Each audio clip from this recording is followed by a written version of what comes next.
Hi, this is Chris Lavin. We're here with Frank, the man from Ameripolish. And I got usual suspect Keith Kramer behind us and Jimmy Mejia.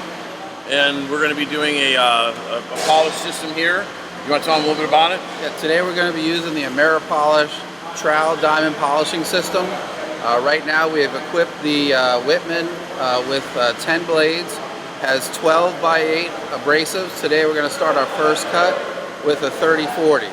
Right now we're dampening the floor. This is a wet system, so once we dampen the floor and clear it free from debris, we will start to get the polishing system going. Stay tuned for more. Yeah, so just come along for the ride and watch this whole concrete slab transform. If you're interested in this, dial the number below and we'll get your place polished out for you.